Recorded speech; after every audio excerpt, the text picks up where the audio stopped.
Vítajte v čaroslovníku. Ak by sa vás niekto opýtal, či existujú čarodejné slová, ako by znela vaša odpoveď? Samozrejme, že existujú. Kde vyhľadať také slová?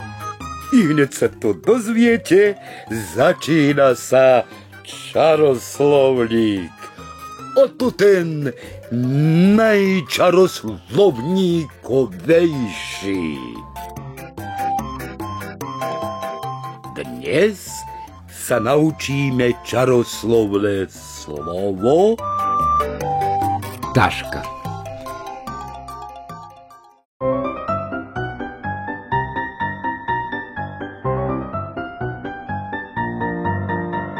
Predpokladá sa, že prvé tašky pochádzajú zo starovekého Egypta. Tie najkrajšie vraj boli zdobené šperkami a vyšívané špeciálnou výšivkou. Naznačovali osobitné postavenie v spoločnosti. Čím krajšia taška, tým väčší titul. Samozrejme, že dnes existuje veľa rôznych tašiek a háčkované, nákupné, cestovné, plecniaky, kabelky.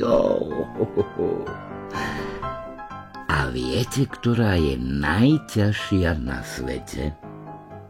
Mišov detko tvrdí, že prázdna. Tá, ktorú nemáme čím naplniť. Tá radina. Mišo nad tým iba mávne rukou. Detko má už viac ako 300 rokov, tak si asi nepamätá, aká ťažká je školská taška. Zmestia sa do nej 2 mestské knižnice. Traja obry ju ledva unesú. Aká je potom najľahšia taška na svete? Na túto otázku môže najlepšie odpovedať práve Mišo. Presne si pamätá na deň, keď sa po ceste do školy prvýkrát stretol so spolužiačkou Katkou. Ťahala za sebou tašku, ktorá bola taká ťažká, že vyrila v zemi priekopu. Mišo sa rozvážne pri nej pristavil a keď na ňo milo zažmurkala, okamžite jej ponúkol pomoc. Hneď, ako mu podala tašku, nohy sa mu od údivu podlomili.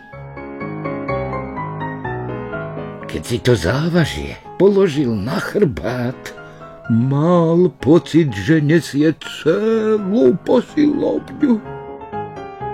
Kráčal však so vzpriamenou hlavou sebavedome a s úsmevom na tvári.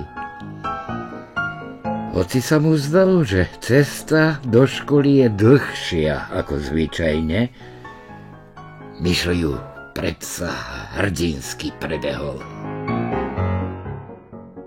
Nakoniec, celý vyťahaný, zložil tašku na lavicu a Katka znovu milo zažmurkala. Ďakujem, Miško, si skutočný gentleman. Mišo sa začervenal a zrazu si uvedomil, že Katkina taška je vlastne najľahšia na svete. Teraz, keď ste sa naučili nové čarodejné slovo, vyzývam vás na čarodejnícky súboj. Vedeli by ste odpovedať na nasledujúce čaroslovné otázky. Je kufor taška? aké ešte tašky poznáte? Z čoho môže byť vyrobená taška? Odpovede zašlite na čarodejný e-mail čaroslovník@gmail.com.